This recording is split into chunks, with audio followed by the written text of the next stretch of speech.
In West London, the gang politics have evolved a lot over the years, but in the modern day, there's just a handful of sets that are the most significant when it comes to the affiliations of West London's most infamous rappers. As mentioned before, the gangs in the streets of Shepherd's Bush, where Central C spent his formative years, would eventually break into two main gangs, 12 World and 12 Anti. Meanwhile, their ops in rival hood Ladbroke Grove will begin to call themselves 1011. 12 World was known for particularly two main rappers, Sav 12 and S1, while other lesser known members would include guys like R2, TR2, SJ, Paps, Nico, SB, J-Trap, and J-Jugs. 12 Anti, who were at least at the time very close with 12 World, is nowadays best known for seemingly being the main gang that Central C associates with, while other rappers from the gang include guys like F. Box 12, Little Catty, A2 Anti, Two Things, Bankroll Bugs, S2 Saucy, and Longs aka Hamilton. 1011, on the other hand, is of course best known for Digga D, while their other known rappers include guys like ZK, Savo, K-Sav, aka Loose One, Horrid One, M Scum, TY, Dodgy, Striker, Rack 5, Splasher, Sini Say So, JDF, and Johnny 5. Now, it's not clear exactly what started the beef between Shepherd's Bush and Ladbroke Grove, but once things went sour, they would soon begin escalating. An old clip, allegedly from 2016, but more likely from 2015, can still be found online, where a group of youths from Shepherd's Bush actually catch and confront a young Digga D, pressuring him to say F the Grove and F Johnny, aka Johnny 5, one of their biggest rappers at the time, and according to some, the leader of the Ladbroke Grove gang, which would later become known as 1011. Where you from, fam? What? Bro, so you with that youth? You them? You got these youths? You got that young Febby or any of them? Have you got these youths? Speak up, open your fucking mouth, fam. Open your fucking mouth and my from, fam. Got these youths? Fam. So what? Have you got these youths? Are you involved in it? Are you involved? You want anyone from Bush? No. I didn't think so. You're not involved? No, we're not involved. You're not involved. Say bro. Say bro. Johnny. Say Johnny. Say Johnny. Say it. Go on, say it in your face. Johnny. Fuck you.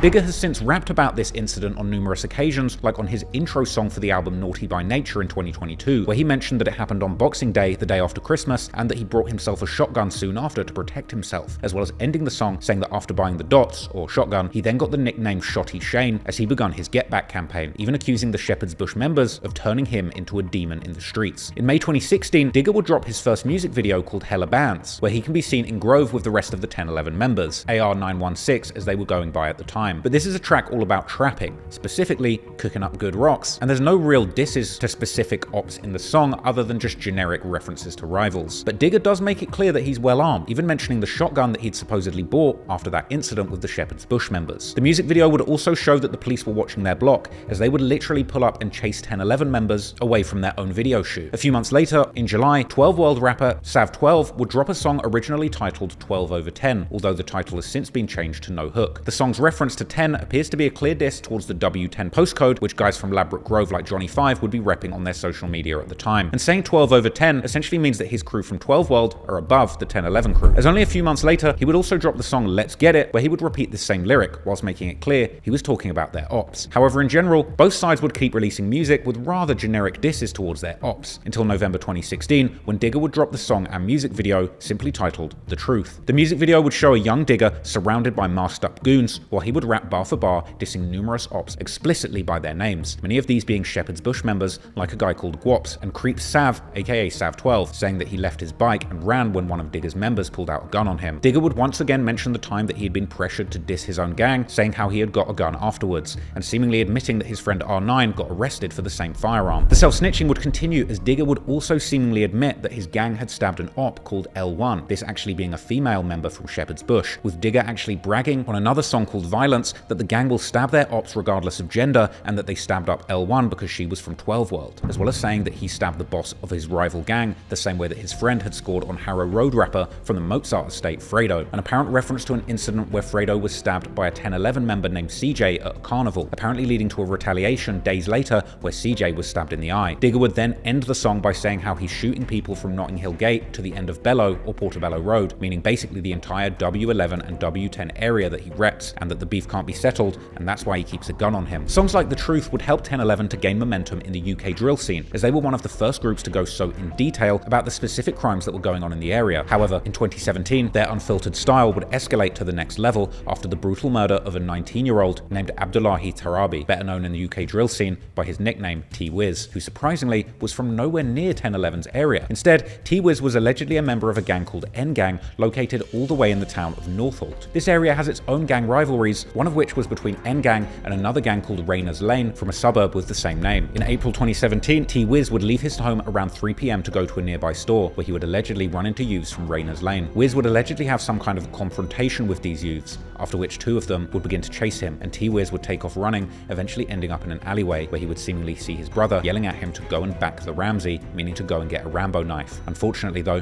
while his brother seemingly went to get his knife, T-Wiz's attackers would catch up to him, hitting him with their knife in the abdomen, this stab wound cutting a major blood vessel and leaving part of his intestines hanging out. Soon after, an ambulance would arrive and take him to a hospital in North London, where T-Wiz would unfortunately pass away from his injuries. Years later, his sister would give a recount about the events of that day to the VE Media YouTube channel. So, looking back at the CCTV footage, how it exactly happened was, while I was at the fun fair, he said to me, he made Weetabix, and he said to my mum told him to hoover. He said, okay, he brought the hoover from upstairs to downstairs, and he went outside to the shop. He goes, I'm come back, I'm a hoover. So when he was at the shop, he saw his ops, and then my house was 2 minutes away. He could have easily went back home, but the thought of like bringing danger to my mum's doorstep, he never went back home. He went the opposite direction. Then he ran and they chased him, and then he ran into an alley. And then outside the alleyway, when you leave the alleyway, it's a really short alleyway. When you leave, the first door was the door that he needed to go to. But he got out of breath inside the alleyway. Then he started fighting. And as he started fighting, my other brother, he saw him. And then Abdullahi said, it's okay, just go back to Ramsey. Like, he was basically saying, I'm gonna fight them off, you go and get them, you know? So my brother goes all the way home, and he comes back, and when he comes back, it's too late. The men are not there anymore, and Abdullahi's on the floor. And it's a very gruesome sight, and the CCTV footage of the house shows you everything, like to the T, even the noises. It was just very wild, and I got PTSD from that. As his sister mentioned, T-Wiz's broad day execution was even captured on a nearby security camera, and with the staggering amount of CCTV cameras in London, it wouldn't take long for the police to find their suspects, and they would arrest 4 teenagers on suspicion of carrying out the attack, which was followed a few days later by 2 more arrests, with these 2 getting charged with the actual murder the following day. The younger one would turn out to be a teen named Tamba Momodu, better known in the streets as T-Rose, likely getting his nickname derived from the infamous Chicago teenage driller D-Rose. However, later that year in October, after a 2-week trial, both charged teenagers were found not guilty, which may have been largely due to the fact that no witnesses wanted to come forward, as the judge in the case would even note that had this not been the case, the outcome might have been very different. For example, as T-Wiz's sister would later tell VE Media, her brother, who had supposedly witnessed at least part of the attack, would refuse to testify during the trial, despite seemingly being the key witness. My brother, the one that found him, was meant to be being a witness. How can you ask him to be a witness? He just, like, you know, there's no way he's going to be in the same courtroom as the person that he saw. You know what I mean? And that was as a big ask, you know? So we didn't even want to ask him. It's more of a, we can see he's not going to do it, you're not going to ask him. That's just crossing boundaries. Do you know what I mean? Mm-hmm. And he's the only one that was there, like, to literally say everything to the T. And there's no way I feel like that's, even now, I don't even wish he did that. Why am I asking you to do that? As a sibling, that's a heavy ask, you know?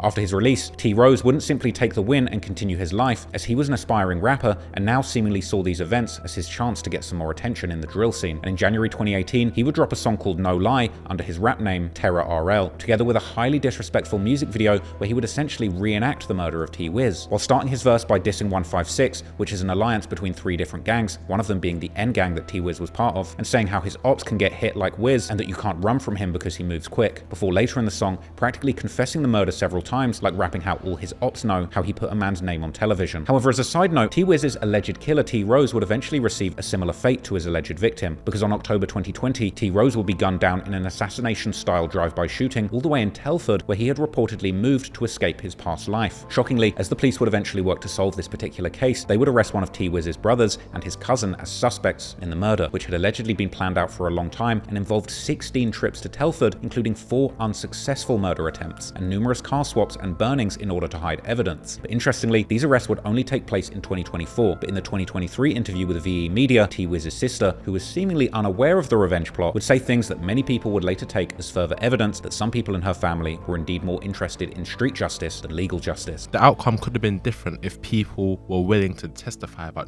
there was barely anyone willing to testify on that day. Firstly, my family didn't want him arrested. Well, it was half. It was politics within the family. Half of them wanted street revenge and the other half wanted justice from the court. Like me, I don't know. To personally, even if you got life, I wanted him dead anyway. So, like, do you know what I mean? It's just not, you kill someone, you need to die too. You don't need to go to jail for the rest of your life, you need to die. We can debate that. No.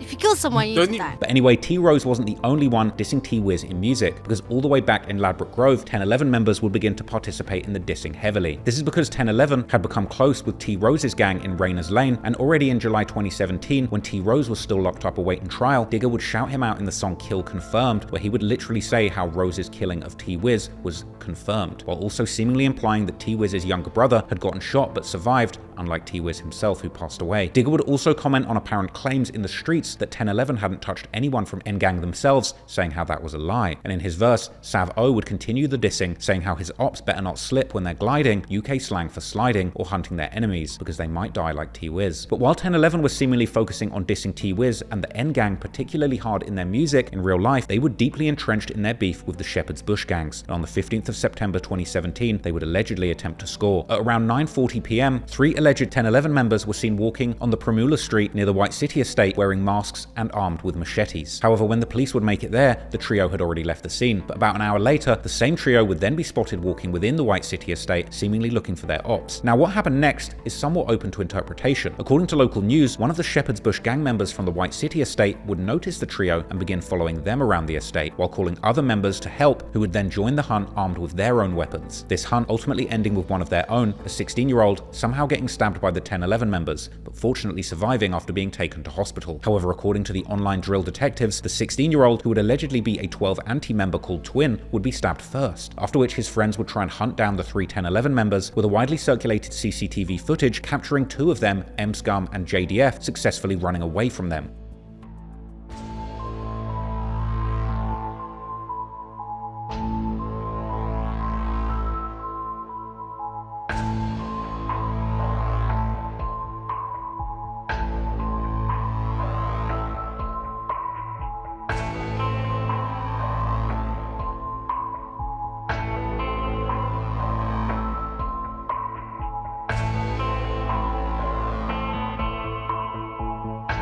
The CCTV would then capture the Shepherd's Bush members after the incident, hiding their weapons in a dumpster where K9-assisted police officers would later recover them.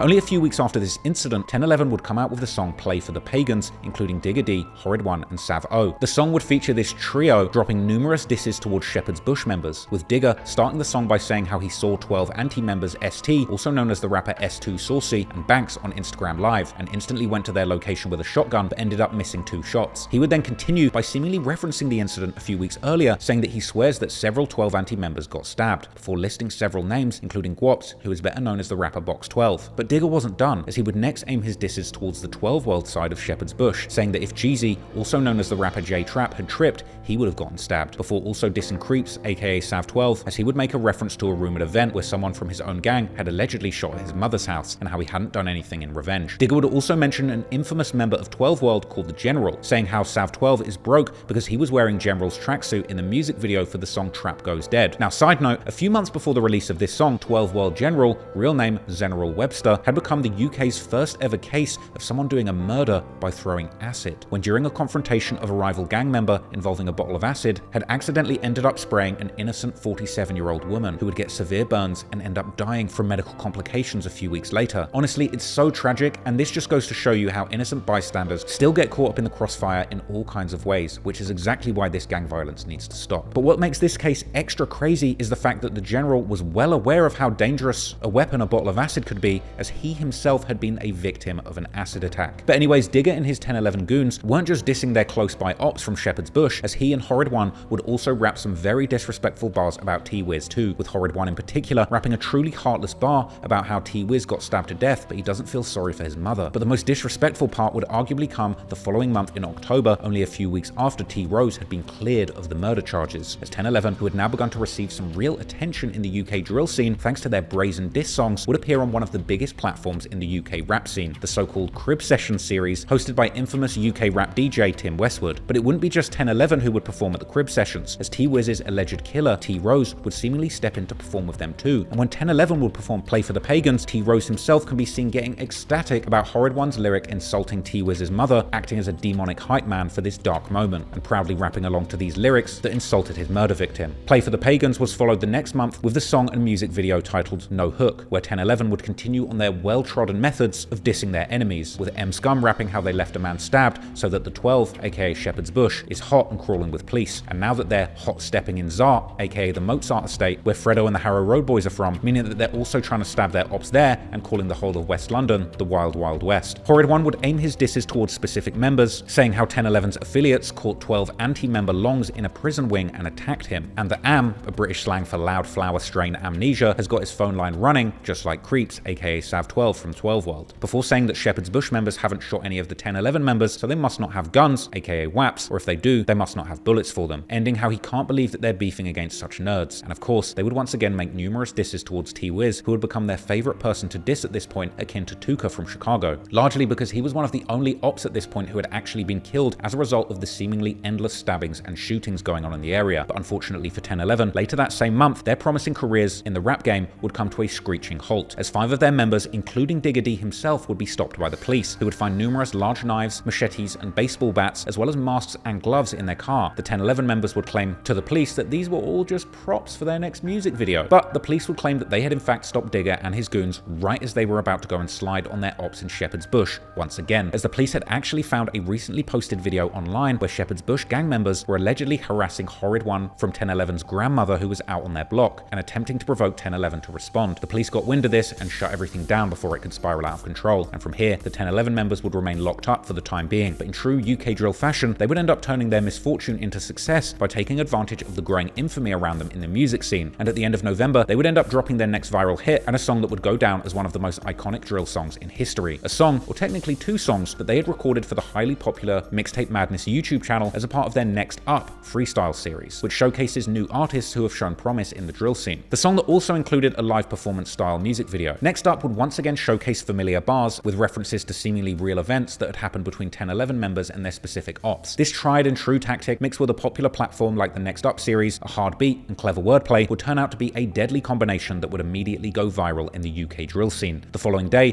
Play for the Pagans music video would break 1 million views, and just like that, 1011, particularly their frontman Digga D, had become one of the hottest commodities in the UK drill scene, all while sitting in jail. Only a few weeks later, the Next Up freestyle would also hit 1 million views, as well as getting added to the official Rap UK playlist on Spotify. And only a few weeks after that, the Play for the Pagans music video would then break 2 million views, followed by the No Hook music video hitting that milestone in February. And from there, the numbers would just keep growing and growing. Years later, during his interview with Armani, Take Risks on the Members Only network, Digga would reminisce on how he had felt in jail as he realized that their music was blowing up. When would you say that the music thing started kicking in terms of like you started realizing that, bro, like man's actually like someone out here type of thing? It was someone in here because man was in jail when man clocked. Okay. So it was like man done the Next Up, we done No Hook, Play for the Pagans. Then man recorded the Next Up right before man went jail. Recorded it and then went jail.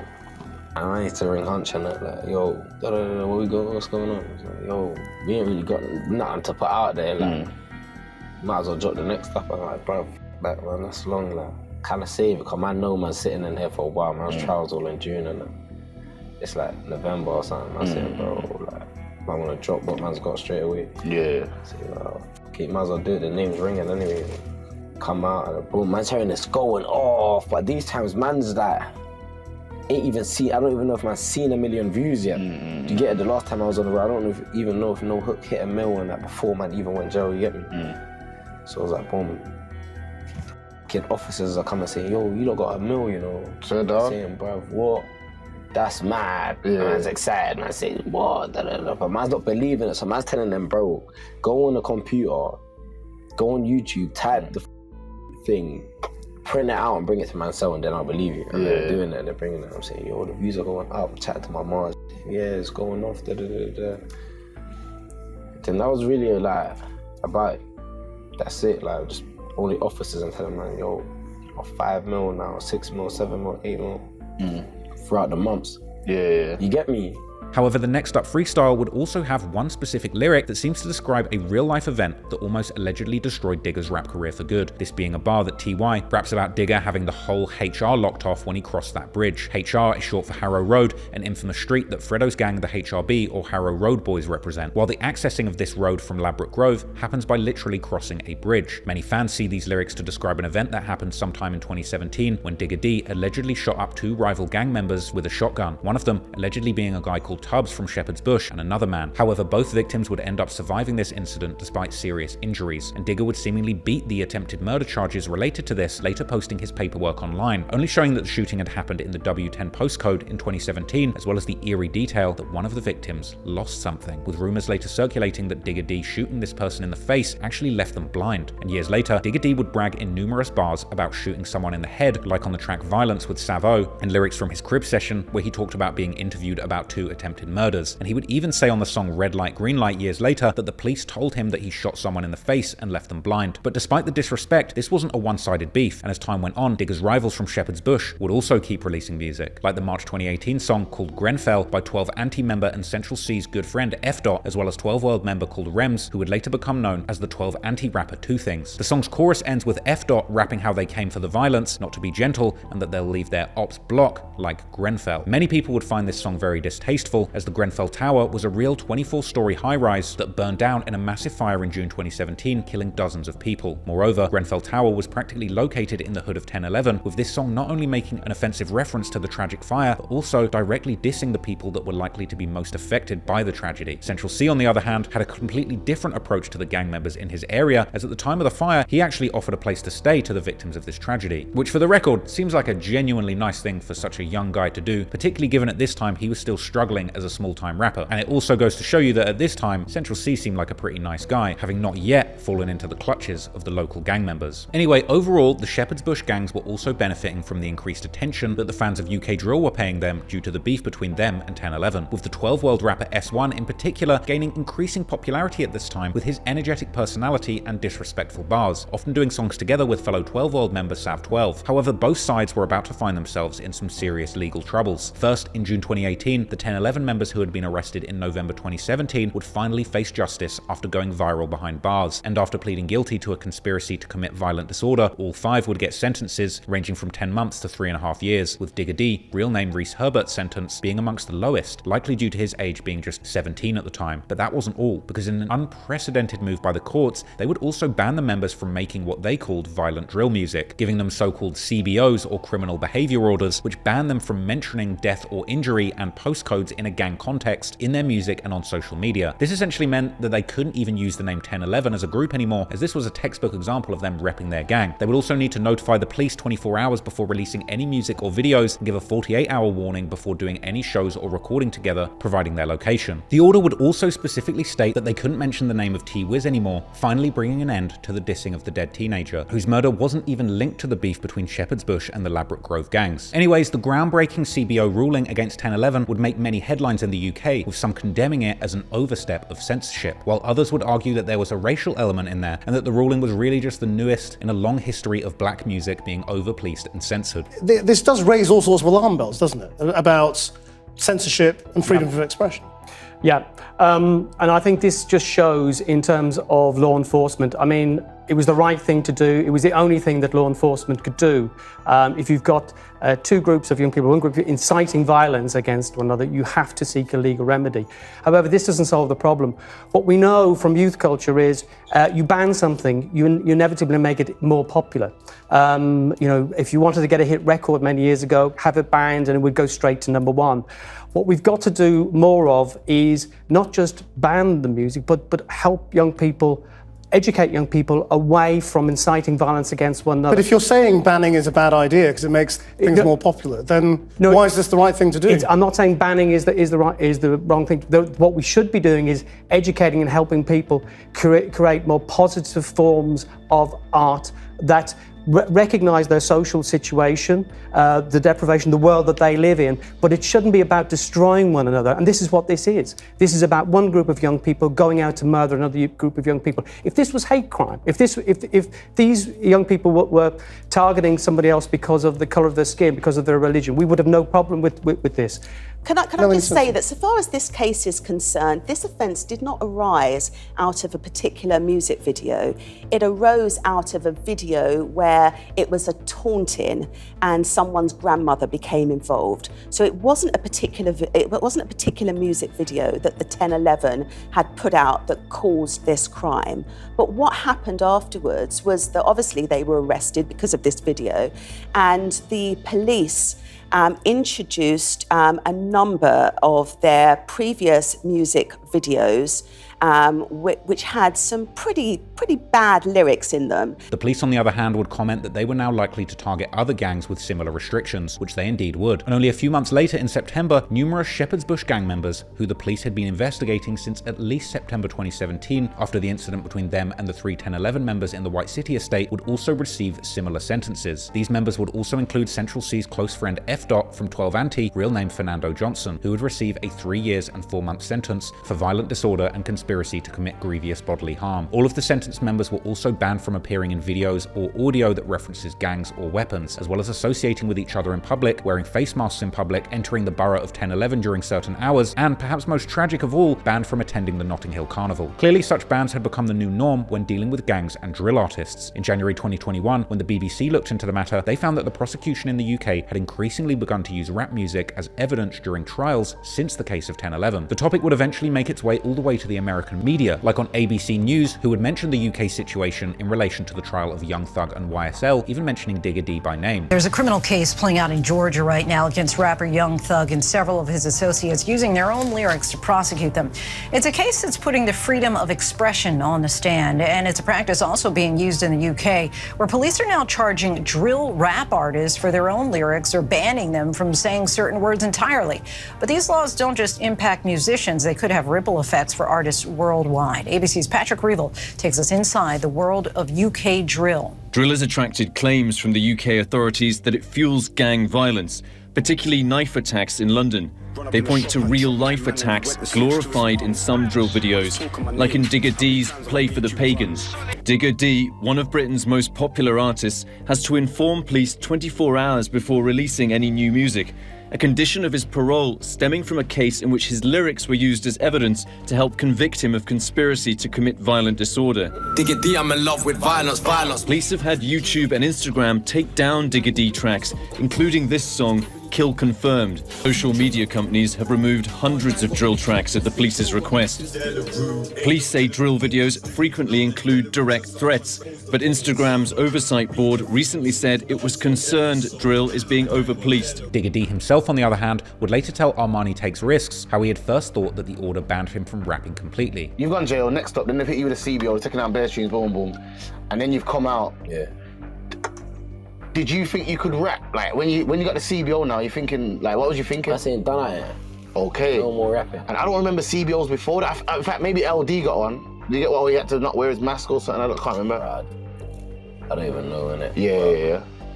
But you lot's thing. They were saying man's the first to get the CBO. Yeah, that's what I was thinking. Man's just cool, just going off what they're saying, but boom. Oh, yeah, man's come out. That's why man took so long to release. Normally, you think these men are in jail for a year. Yeah. Done a whole 12 months, they're gonna come out and release them straight away. Bro, man's come out, but bare man's speaking, bro, man can't even rap. Yeah. I think man come out in October or something. And man didn't release till like late November. Something crazy like that. People are like, bro, these men have been out here for a time. Man's name was just ringing bells. Like, why is he not dropping? I think he's just wasting it. Yeah, but man saying, bro, man didn't know man can rap. Yeah. Oh, you thought the CBO meant it's over, like no rapping? No rapping. Okay. But of course this was not the case, and after Digga was released in October 2018, it would take him a full month to release any music, even though the entire UK drill scene was now waiting for him to drop. Then, in early November, he would finally put out a new song, No Porkies, together with Sav O and ZK from the former 1011, who were now officially going by the name CGM, which at least officially at this point seemed to stand for Constantly Getting Money, as they would state in the intro to this track. But while Digga and Sav O had both been ordered not to make any references to death or injury, they were seemingly still not holding back too much, as they were still rapping about sliding on their ops and not settling any beefs, with the only clear difference being that they were no longer mentioning their ops by name. However, in real life, it seems like very little, if anything, had changed when it came to how Digga and the 1011 members moved in the streets, and already in November 2018, they would allegedly get themselves involved in another violent incident, only this time Central C himself would be involved. Now at this point, Central C was still experimenting with his career and playing around with auto-tune and doing a dappy tribute act that honestly wasn't really going anywhere, but he was about to come face to face with the gritty gang violence of the roads that he had occasionally referenced in his early music, and it would be his ties to Shepherd's Bush and his friends affiliated with the 12 World and 12 Anti-gangs that would get him tangled up in the violence, forcing him to pick a side too. As on the 30th of November 2018, Central C and his brother were with some friends outside of a Sainsbury's grocery store on Davisville Road in Shepherd's Bush. Here, they were approached by two males, one of whom was allegedly Digga D himself. A verbal altercation would take place between the parties before a knife was pulled out and Central C's brother was stabbed. As the police arrived to the scene, they would begin to assist his brother, who appeared to be partially slumped and in danger of going unconscious. Centch himself would first act hostile towards the police, and nobody would provide any details of what happened at the scene. Central C's brother was then taken to a hospital where his lungs were treated and he was given a blood transfusion, while the hospital staff would reportedly find numerous small bags of grass in his trousers, indicating that he had possibly been drug dealing at the time of the attack. Now, not much information is available about this incident other than the apparent police report, which one of the CGM, formerly 1011 members, called Duppy, would post on his Instagram in 2021, whilst dissing Central C and asking why he didn't move wild in the West that day, as well as saying that he wasn't going to talk about the incident, but since Central C started putting 100 ops in his music videos, he's now fully involved in the beef too. But more on that later. Digga D would later rap about this stabbing incident on several songs. In 2021, he dropped his beatbox freestyle. While the song was originally released as a censored version,